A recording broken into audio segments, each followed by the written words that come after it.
Hello there guys, welcome to another Titan Quest build guide. So as I was continuing to do the build guides related to the Rune Masteries, I had 3 left, and since nobody was requesting any others, I thought I'd just go on and do one of them.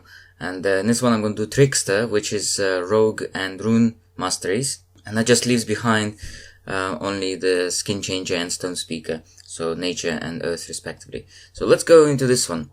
I think the best thing would be to start with a Rogue Mastery. I think in the beginning it doesn't matter which one you use, but from what I've checked, it seems Rogue skills would be a lot more useful for this class. And here are my reasons. If you actually look at what each mastery is all about, the two masteries actually have almost nothing in common. So Rogue Mastery mostly concentrates on piercing, poison and bleeding damage, and Rune Mastery has virtually no bonuses to those at all. So if you're going to be picking Rogue Mastery, you ideally want to go for at least piercing damage or possibly bleeding and poison. And with Rune Mastery, you're just going to be mostly going for generic skills, which just any class finds useful anyway. So most of your skill points will go in Rogue Mastery from what I've seen here. So I'll start from left to right here. Calculated Strike. Now you have another left mouse button skill, which is in Rune Mastery, which was Rune Weapon. Now, between two of them, I think Calculated Strike will be slightly more useful. The reason for that is because Rune Weapon, that mostly tailored towards improving your elemental damage and intelligence and things like that, and the only useful thing for a rogue there would be total damage, 25% total damage, and also some debuffs that the energy drink can bring. Now a Calculated Strike, you get every 4th hit, you get plus 156% damage, and also piercing damage. So it seems like a better bonus, because especially if you've got other piercing bonus as well with other skills, I think Calculated Strike will be slightly better here. So I'd personally go for Calculated Strike, and I would go for Lucky Hit as well. Starting from Anniversary Edition, they actually really ramped up the bleeding damage that it deals, so I would say Lucky Hit is actually quite useful. I mean, I'd get at least a couple points in that, and max it out if you want some more bleeding to be happening. Anatomy, I wouldn't advise that by default, but unless you're going for a bleeder heavy build, then go for Anatomy, but otherwise no. And the same for Open Wound actually. So Anatomy and Open Wound, I'd only get them if you're going for a bleeding heavy build. Otherwise, that's 20 skill points you could use elsewhere. Blade Honing, that's a very good buff. So I'd usually get that with every rogue class really, because it increases your piercing damage ratio, and that's pretty much what the Rogue Mastery is all about. And Lethal Strike is a really powerful, really nice skill, so I get that with every rogue class as well, so I would highly recommend that. And if you have spare skill points, I mean, I'd get at least 1 point in Mortal Wound to increase some. It stuns the enemy for 3 seconds, and also does bonuses to bleeding and poison. And if you do have spare skill points, and if you are going for a bleeder heavy build or a poison heavy build, then I'd definitely max that out. If not, then 1 point is enough really. Now the knives are okay. I mean, you can go for them if you got spare skill points, although I think there are some better skills you can go for. And I actually noticed that ever since Anniversary Edition, they've kind of gimped the knives. It's only got 10% chance to pass through enemies rather than always passing, 100% chance, which it used to be. And I think it also does slightly less damage, if I'm not mistaken. Now, Disarm Traps, on the other hand, that was improved slightly. Now, on top of dealing damage to devices, you're also dealing damage to constructs. So basically all the statues, all these other, golem type enemies. So you got bonus damage against those, and they're actually quite a pain in the ass for Rogue, because they got resistances to piercing and bleeding and poison. So you actually do want to get Disarm Traps, get at least a couple of points, and that'll be quite good already. If you have more spare points, I'd put some more.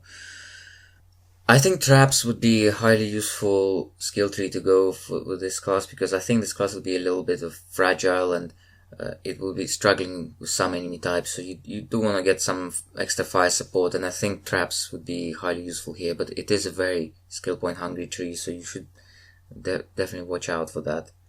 Now in Venom Weapon, that's pretty much the bread and butter of Rogue, although unless you're going for a poison heavy build. If you're going for poison heavy build, you max it all out, but if not, then I'd only max out the Nightshade and the Mandrake, which I always tell you to get, because they're very good. Nightshade slows the enemies down, and Mandrake makes them confused.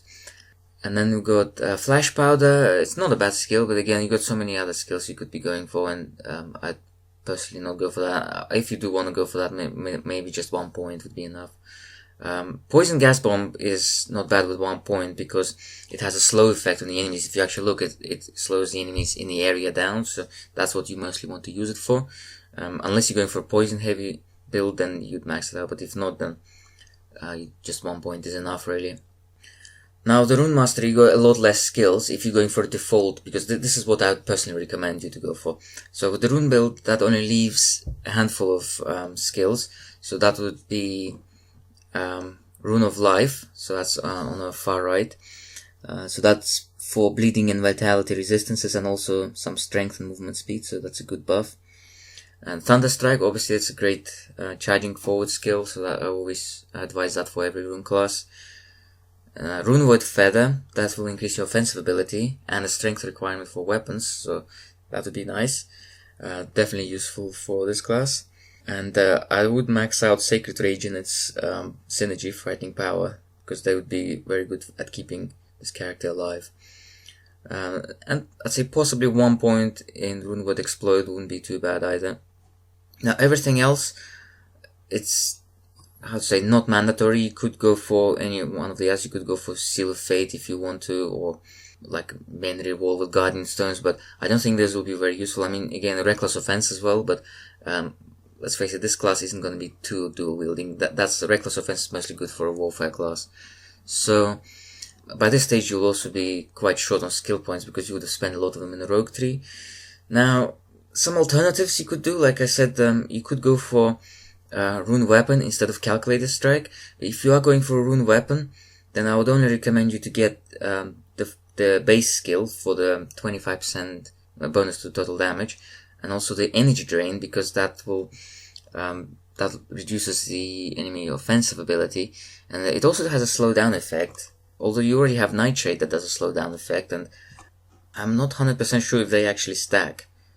But either way, you already have Nightshade with a nice decent, slowing chance. So you might not need actually any further reduction. Well, the way I see it, Calculated Strike will get you more offensive power, whilst Rune Weapon will mostly just help to debuff enemies some more. That's it, really. So, yeah, with this class, ideally you want to be concentrating on piercing.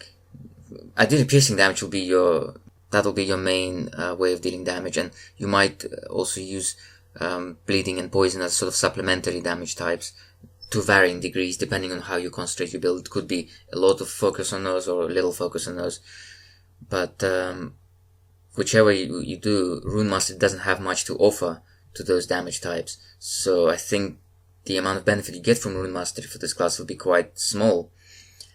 So yeah, I mean, you could of course go for a very hybrid style, like a spellcasting kind of Trickster, but it will be pretty difficult build to get working because you'd be spreading yourself thin across so many damage types.